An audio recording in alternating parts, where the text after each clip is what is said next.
Hi Bethany, how are you today? I'm good, thanks. How are you, Sophie? I'm all right, thanks. How are you finding the weather and COVID and lockdown? It's hot. It's too hot. I've been hiding in the shade and I can only go out when the sun's gone down. Sensible plan, sensible plan. Um, so thank you for joining me with this interview today. I've been very much looking forward to it. We've got some great questions, some that I've wrote, but the best ones really have come from your students and your followers and supporters.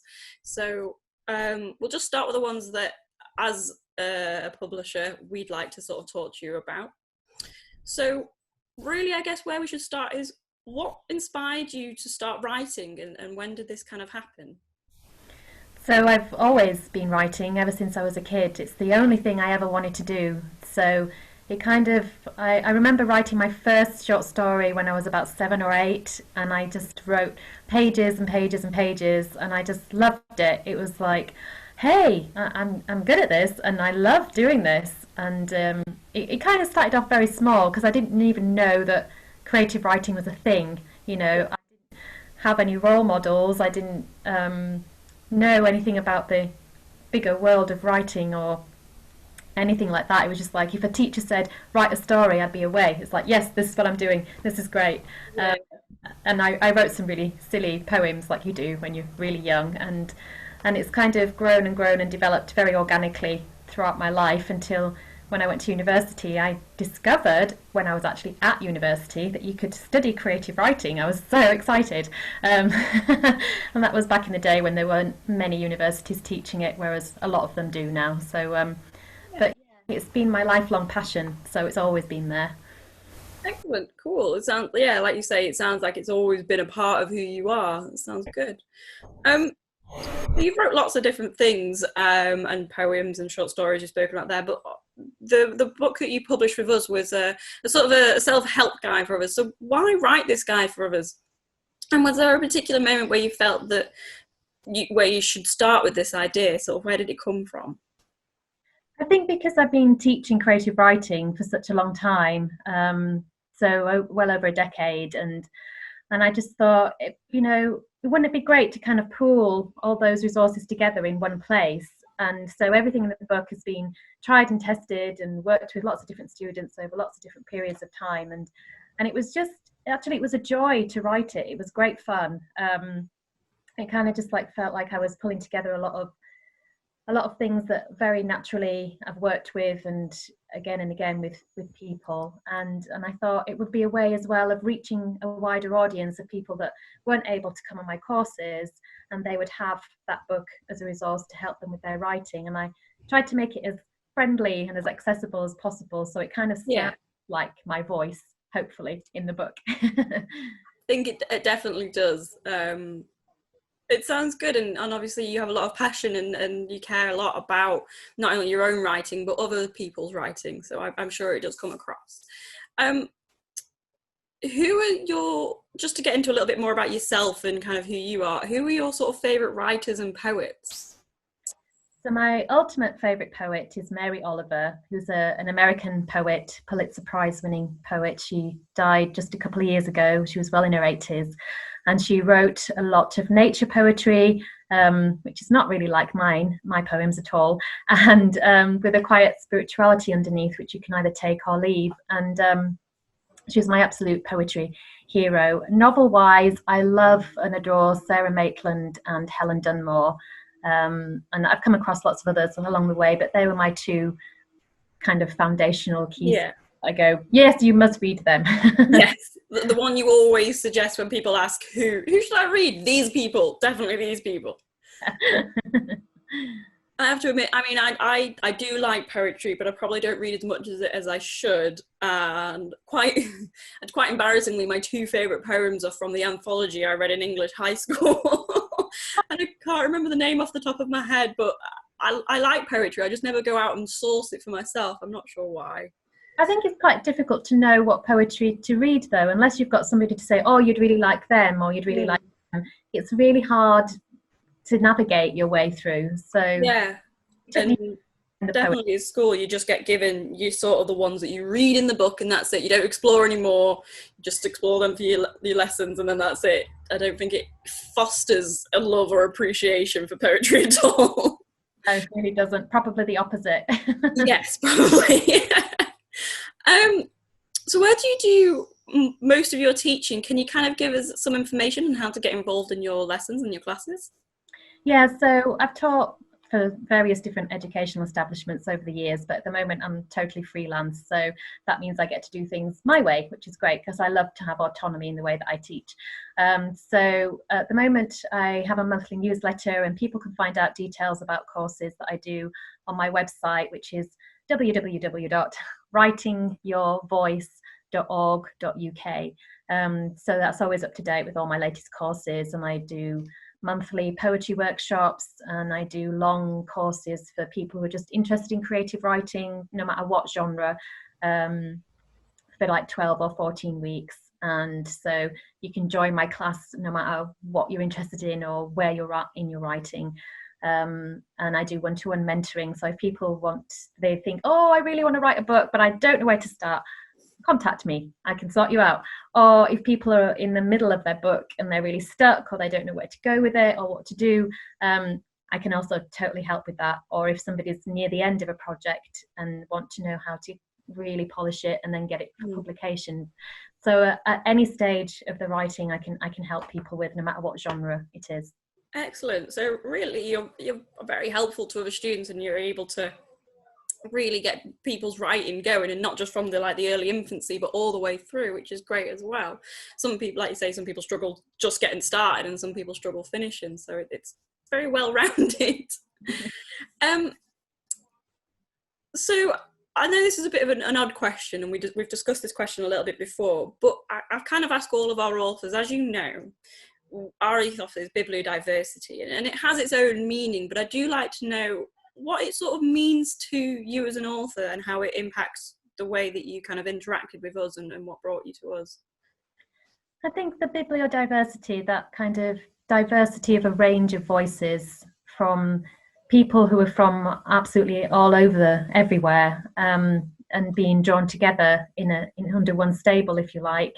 I think, especially in literature, it can sometimes feel you're a little bit in white middle class dead man's land, and and so it's great to be able to get away from that and have that plethora of voices and that plurality of different voices, kind of experiences and cultures. Yes, definitely. I like your description of it. And yes, writing does feel very white middle class male dominated, doesn't it? Even today, and we talk about it all the time in the media and on TV and whatever, that we're expanding and it's getting better and there's more diversity, but then you go to the shops and you're like, same author, same author, same author, same author. You just really not that much diversity there. So now I've got some questions from your sort of families and friends, supporters and students. So I do have the name for some of the questions, but for some reason I don't have the name for the top one, so I do apologise. I'll find it and we'll add it to the video so that they can have their name mentioned. How did the author set about making such a complex subject so accessible to the reader?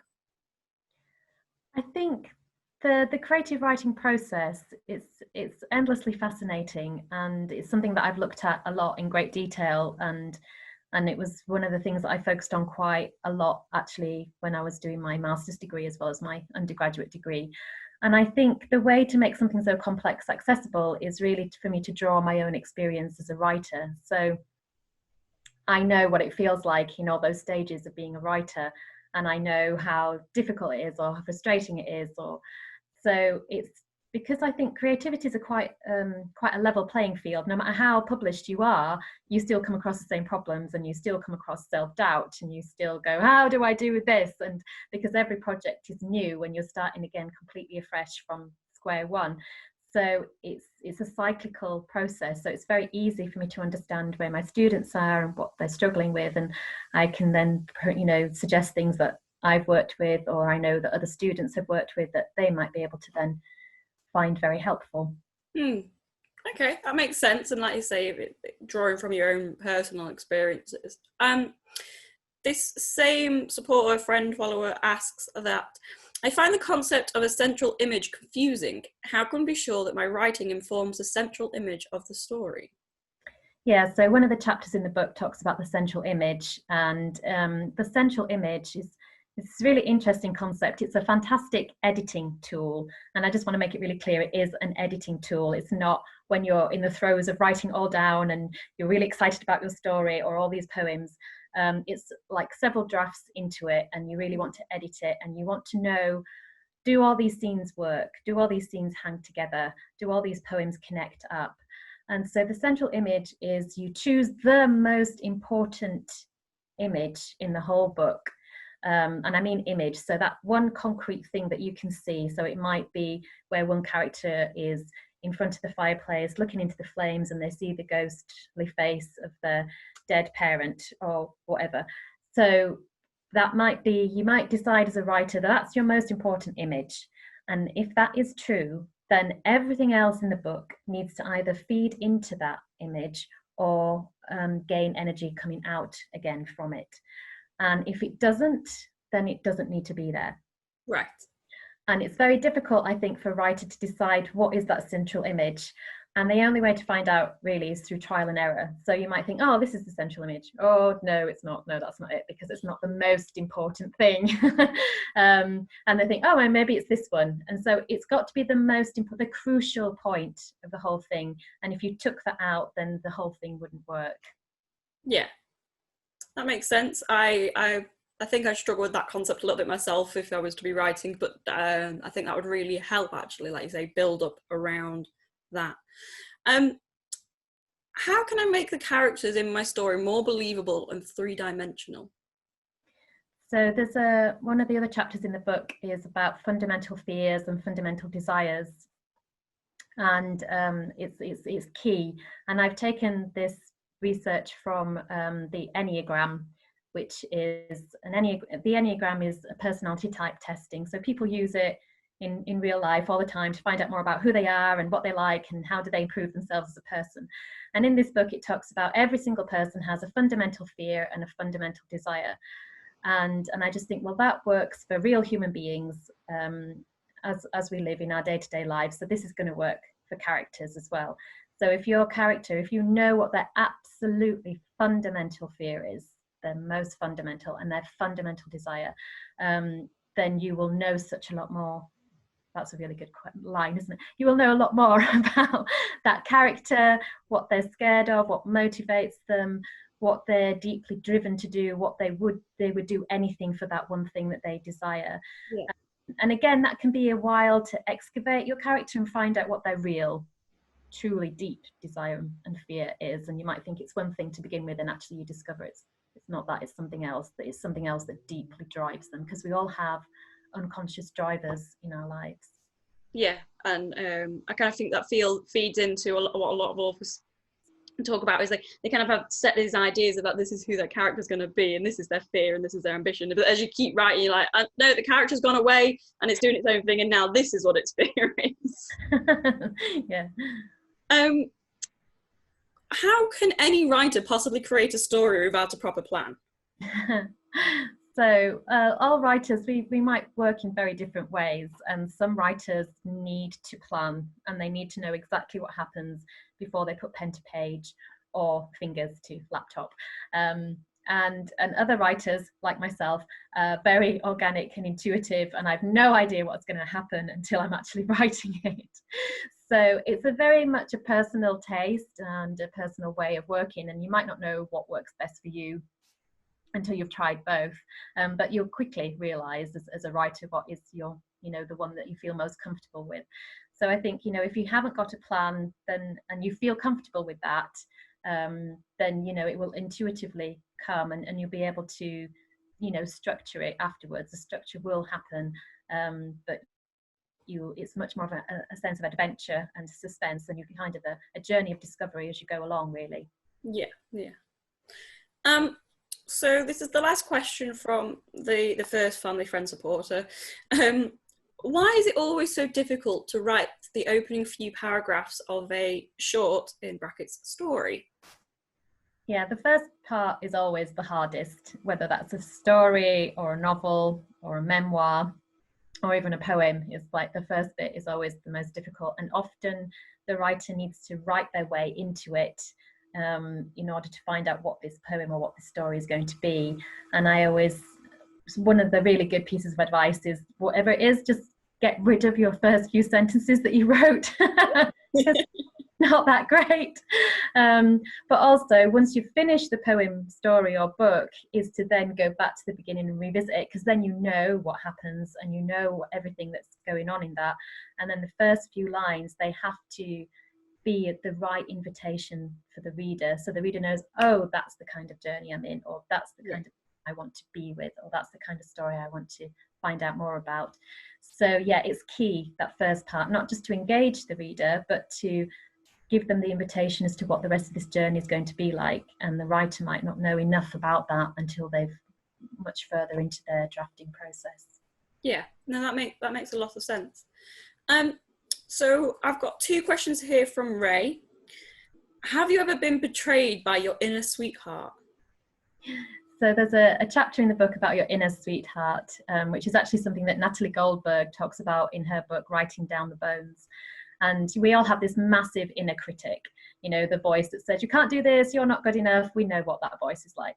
So the idea is that you develop an inner sweetheart. So the one that is encouraging and gives praise, says, you can do this, keep going, this is worthwhile, you're doing a good job.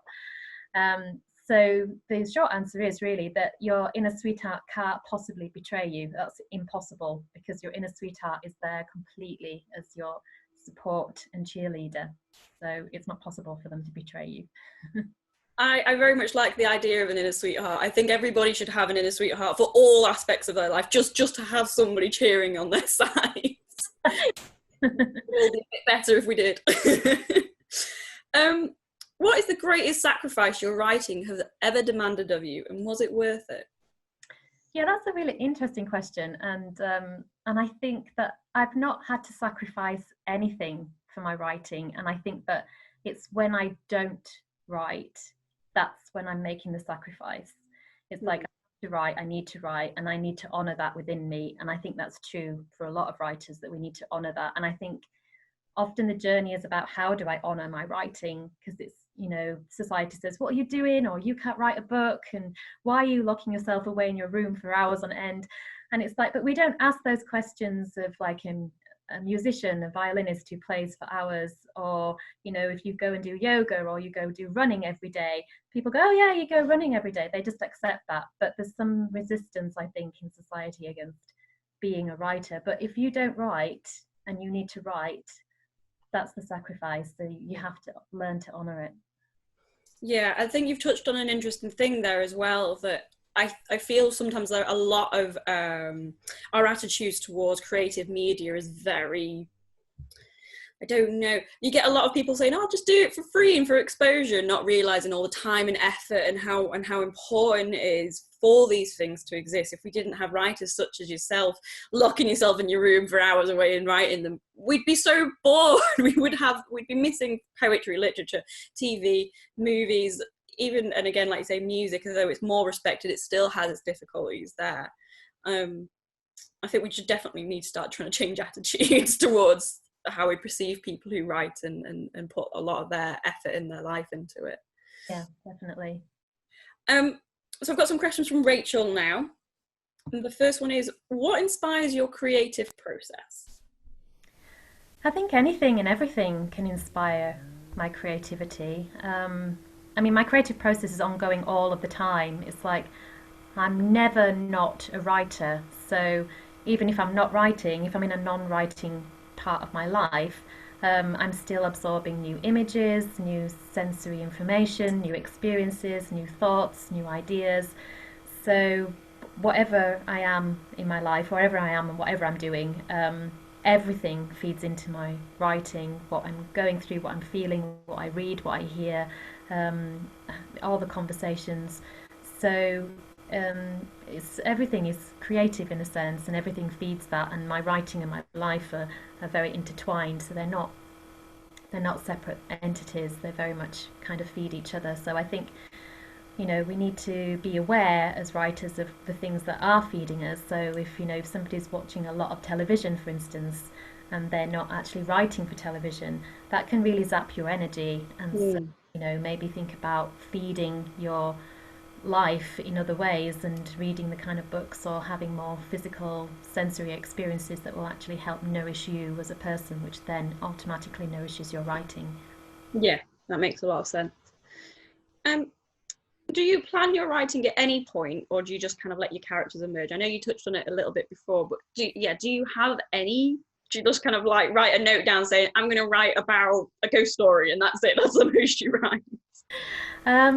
It's interesting, yeah. I mean, when I've written stories, the characters do emerge, but and I get to know them as I write. But obviously there will be key points in the story where I go, okay, what's my character going to do now? And they can be tricky junctures to navigate. And sometimes you think about the different possibilities. So, okay, if my character just goes down this road, what happens, and how does that work out? Or if my character goes down that road, how does that work out? Um, and so some points in the story need much more time to kind of digest and assimilate and think through than other parts of it. So some of it will flow quite easily. But your writing will always tell you if you've gone off tangent or off piste where it doesn't work, because that's when you feel blocked. Yeah, Okay, right, so I need to alter this slightly or go down a different route. And when you've kind of keyed into what the story wants from you, then it flows again. that makes sense. Again, yeah, like I imagine sometimes is it a little bit like a battle of the wills, of a battle of this is where you want to send your story, and this is where your characters are trying to take you. Yes. Yeah. When I was writing my novel, and I had a very long argument with one of my main characters about what I wanted him to be like. And of course, I couldn't write anything until I agreed with him. Of course, they always win. um, yeah. How do you keep track of the plot lines in your writing? So it's really important to be able to keep track of what's been happening and what things you've missed out, because you will have missed things out along the way that you will go back and put back in. And so there's a chapter in the book on timelines for everything. And it's really important to have your timeline. So you have a timeline for your character, which might be very different from your timeline for the actual story itself. And I recommend that you have a timeline for every single main character as well as the story. Because if your story is one of those that maybe goes backwards and forwards in time, you still need to know the chronology of what happened to your character Mm. as well. So it's basically, a piece of paper, a blank piece of A4 paper, write a line across the middle, do the timeline, this happened and this, and do it in chronological order so you have it in your head what happens when and what follows on from what. And you can do whatever you like with it in the story itself, that's fine. You can have flashbacks or whatever.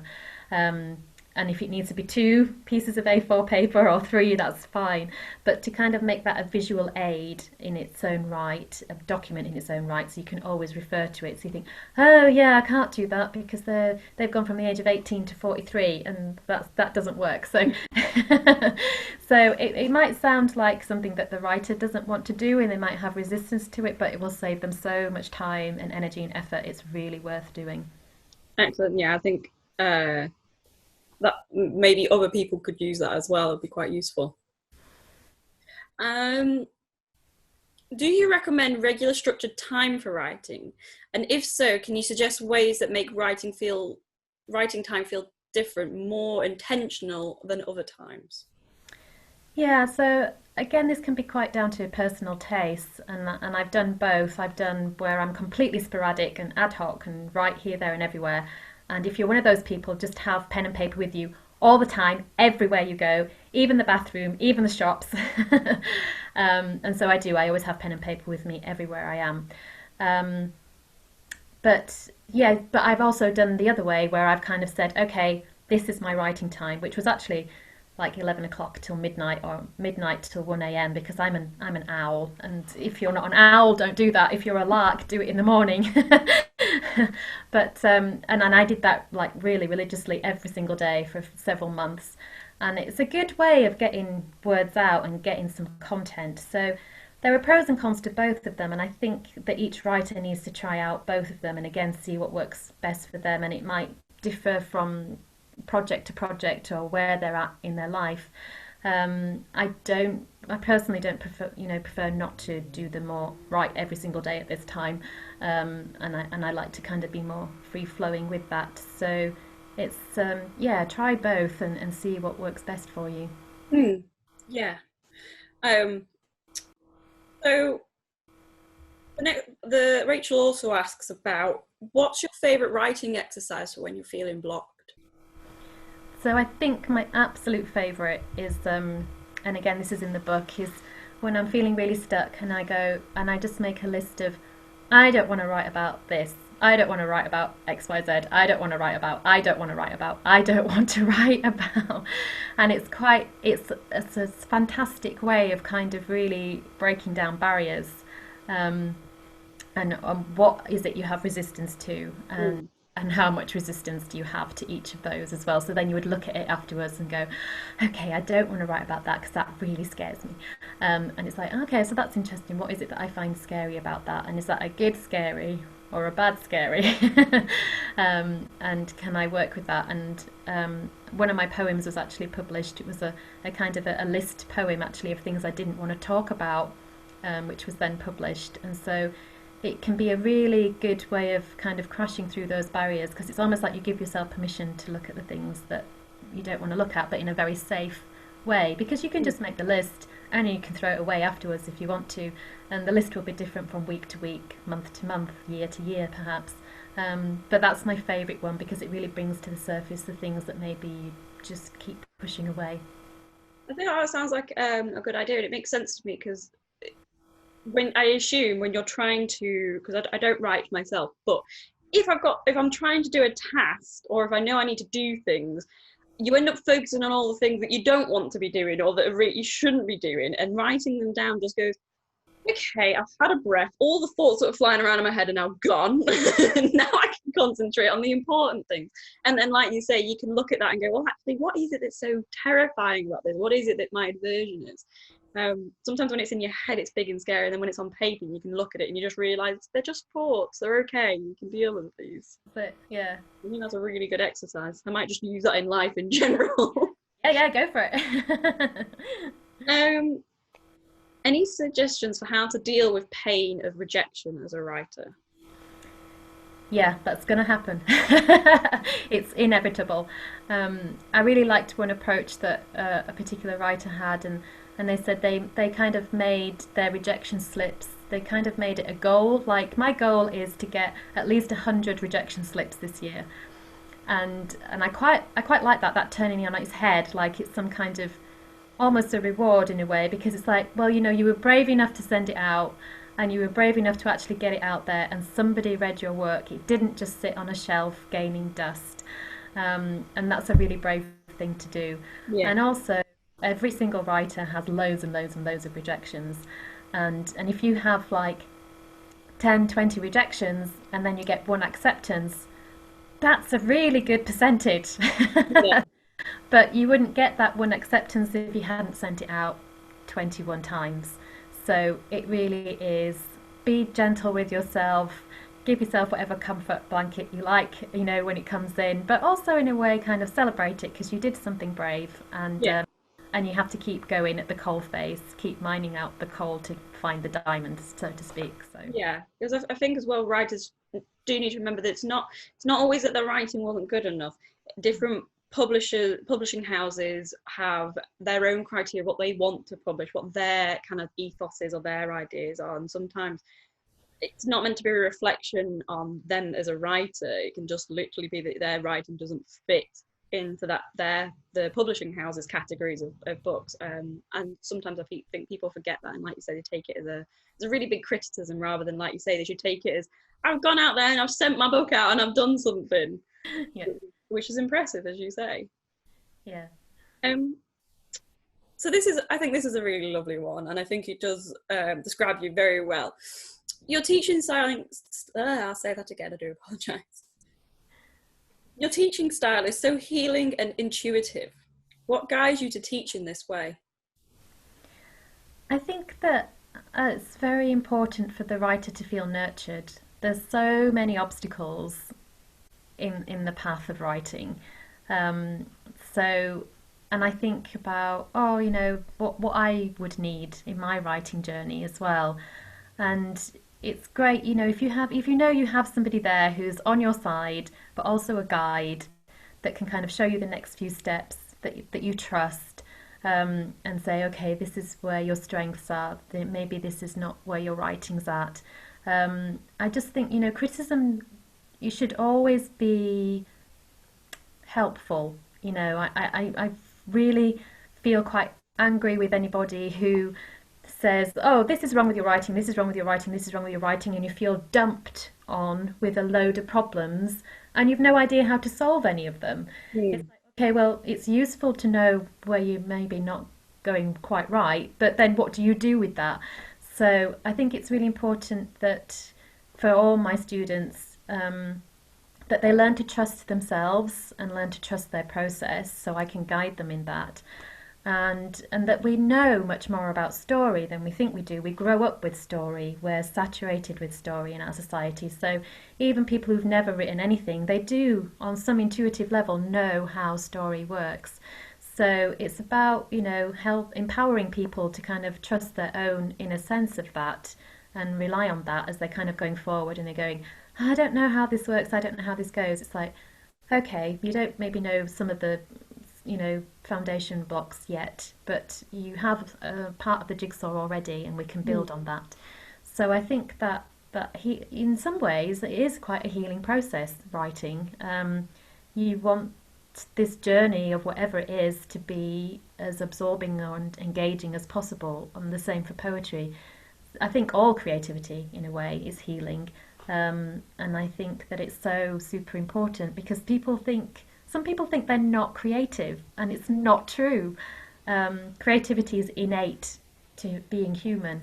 So I think it's really important that people feel that and honour that and feel empowered by it. Yeah, I just want to pick up a little bit that you kind of said at the beginning there, and it ties in with this idea that you've just said, that we're all creative in some way. We all have some creative passion, but as you said at the beginning, especially in school, I found, especially personally, I found that if you did do things wrong, it was very much that's wrong, that's wrong, that's wrong, that's wrong. And I personally really struggled with English. My spelling was atrocious. I struggled with all, like, I'm really bad at it. Much better now. But I had a lot of that attitude thrown at me. I had a lot of this attitude of, no, that's wrong, that's wrong, that's wrong. And that was it. And it took a very long time before I found a teacher that encouraged me. And I went from refusing to write because I was so bad at it and I was ashamed of it, to being encouraged to write because it didn't matter that I couldn't spell and I was using the wrong grammar, and that, because I just getting the words out there. And it really affected my ability to write for a long time going through high school and into college. Do you think that that kind of attitude, and I'm not trying to blame teachers, life for teachers is stressful and chaotic, and they have to just, you need to learn this and then they need to move you on and they get the next class, but do you think that has an effect on how creative we are as a people now, and how many people go into creative subjects or creative writing? Yeah, totally. I think that the education system is very much keyed towards squashing creativity, and it's such a shame. And it's not the teacher's fault. Often, it's the curriculum and Yeah. their time restrictions, and it's so difficult, and it's criminal, I think, really, of what the government has been doing successfully over these last few decades of squeezing out creativity completely, because we need it so much. It's important for our social mental health and well-being, and who we are as adults, and how we then can interact with people in the world, and how we can be empowered to be in our lives. Mm. So yeah, and often, some of my students that have been the most educated, like postdoctorate, and they've had the most terrible time trying to let themselves go and be creative. And I say to them, you're going to have to unlearn everything. I'm sorry.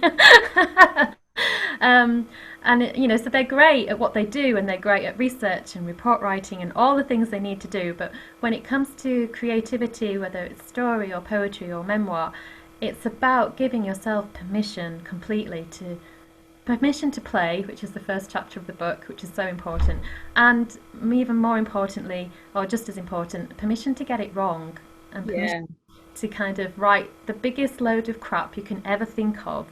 And it's only through giving yourself permission to do those two things that it can then be receptive to being more creative. Yeah, I think you've worded it perfectly there, really. I mean, I do think that the quash of creativeness does affect our social behavior and like our ability to play and be fun, and it's okay if things go wrong. It's not the end of the world, it's all right. Yeah.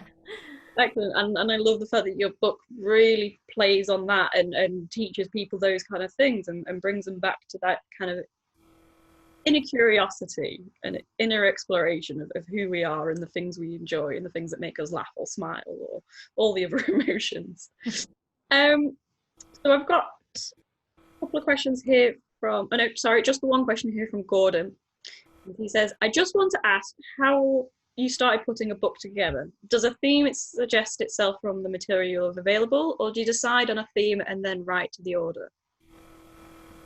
So I think that the writing very much guides the way. So if I'm writing my novel, then the characters will lead the way and tell me what it is that's going on for them. The story will develop, and obviously I'll go back and redraft. And the same for poems. You know, they're very of the moment, whatever is most important or something that's significant for me at that time. And so you start to accumulate words and pages and chapters or lots of poems. And then you look back on it and you see what connects it up, what are the links.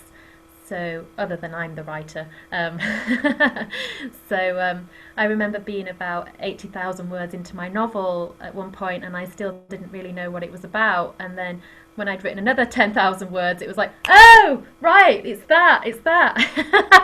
And so it took a long time for that key to fall into my hand.